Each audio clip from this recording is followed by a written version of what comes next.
আসসালামু আলাইকুম, কেমন আছেন সবাই? কমেন্ট করে জানাবেন।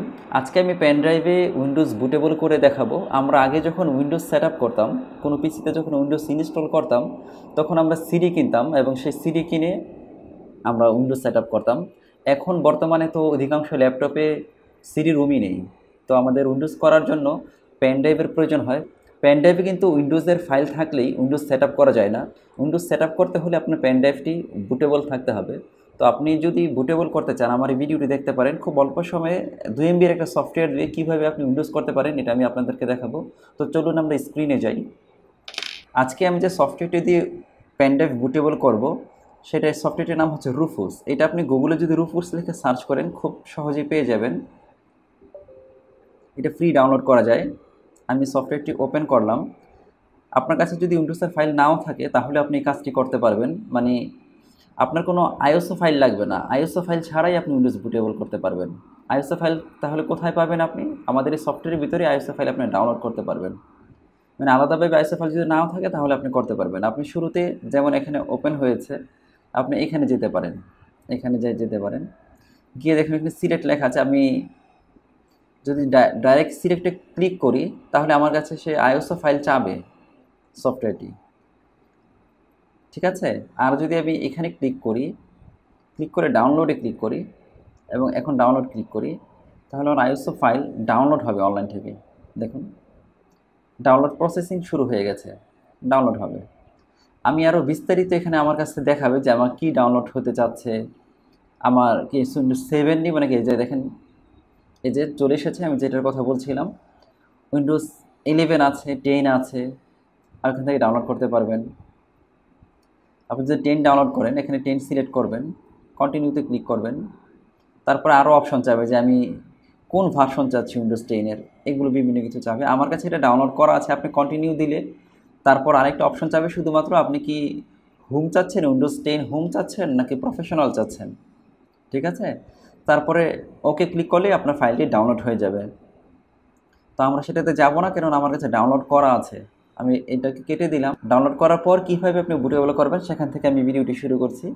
আমি আমার পেন ড্রাইভ এখনও কানেক্ট করিনি। আমি এখন পেন ড্রাইভটি কানেক্ট করব। কানেক্ট করলাম।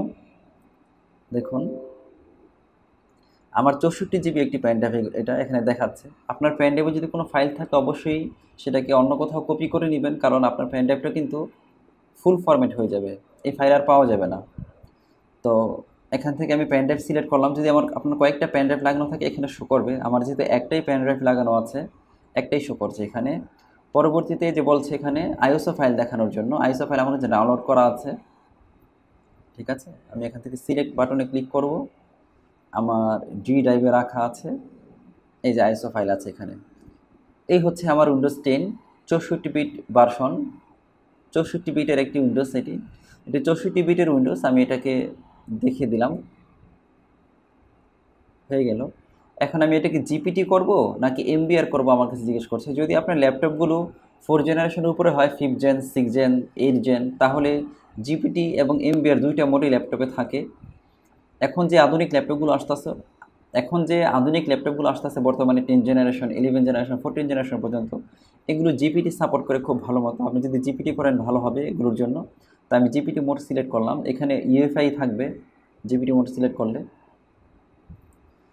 তারপর আমি তারপর এটা বলছে FAT32 বিটে এটি ফরম্যাট হবে। আমার পেন ড্রাইভটি FAT32 বিটে ফরম্যাট হবে।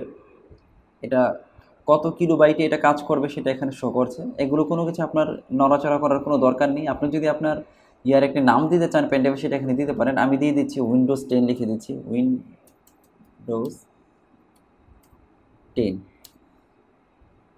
64 বিট লিখে দিলাম। এটা আমি আমার পেন ড্রাইভের একটা নাম দিলাম আমি। এখন আমি স্টার্ট ক্লিক করলে কাজ শুরু হয়ে যাবে। এখানে আমাকে বলছে যে আমার ডাটাগুলো, আমার এই পেন ড্রাইভে 64 GB পেন ড্রাইভে যত ডাটা আছে সব কিছু ডিলিট হয়ে যাবে। হ্যাঁ, ওকে ক্লিক করলে সব কিছু ডিলিট হয়ে যাবে। কারণ আমি তো আগেই বলেছি যদি আপনার এই পেন ড্রাইভটি বুটেবল করতে হয়, এটাতে কোনো ফাইল রাখা যাবে না, এটা সম্পূর্ণ ডিলিট হয়ে যাবে। তো ডিলিট হোক, কোনো সমস্যা নেই।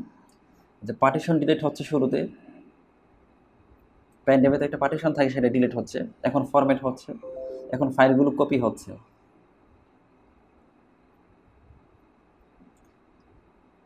আমি যে পেন ড্রাইভের নাম দিয়েছিলাম উইন্ডোজ 10 64 বিট, ওইটা অলরেডি হয়ে গেছে। পেন ড্রাইভের নাম এই যে পেন ড্রাইভের, এখন ফাইল এটার ভিতরে কপি হচ্ছে।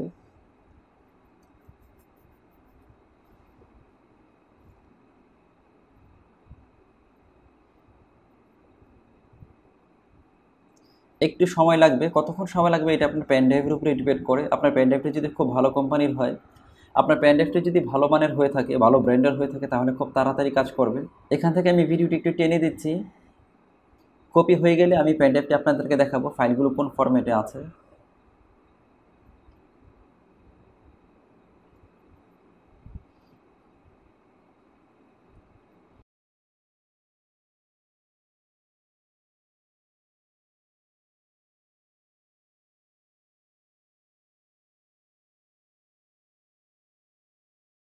তো দেখলেন কমপ্লিট হয়ে গেছে, এখানে রেডি দেখাচ্ছে। ঠিক আছে, তো আমি এখন পেন ড্রাইভ এখানে একটু ক্লোজ করে দিব। আমি এখন এটাকে ক্লোজ করে দিব। পেন ড্রাইভে গিয়ে দেখি, দেখুন আমাদের পেন ড্রাইভটিতে উইন্ডোজ দেওয়ার জন্য যে ফাইলগুলো আছে সবগুলো চলে এসেছে। এখানে যদি আমি সেট আপ করি, এখান থেকেও সেট আপ দেওয়া যায়। ঠিক আছে, হয়ে গেল। তো এইভাবে আপনি পেন ড্রাইভ বুটেবল করতে পারেন, যে কোনো পেন ড্রাইভ। তো এইভাবে আপনি যে কোনো পেন ড্রাইভ বুটেবল করে নিজে নিজেই বাসায় নিজে নিজেই উইন্ডোজ কমপ্লিট করতে পারেন। তো এইভাবে আপনি পেন ড্রাইভ বুটেবল করে নিজে নিজেই উইন্ডোজ সেট আপ করতে পারবেন আপনার পিসি অথবা ল্যাপটপে। ভালো থাকবেন সবাই। ভিডিওটি ভালো লাগলে শেয়ার করবেন, লাইক করবেন, কমেন্ট করে আপনার অনুভূতি জানাবেন।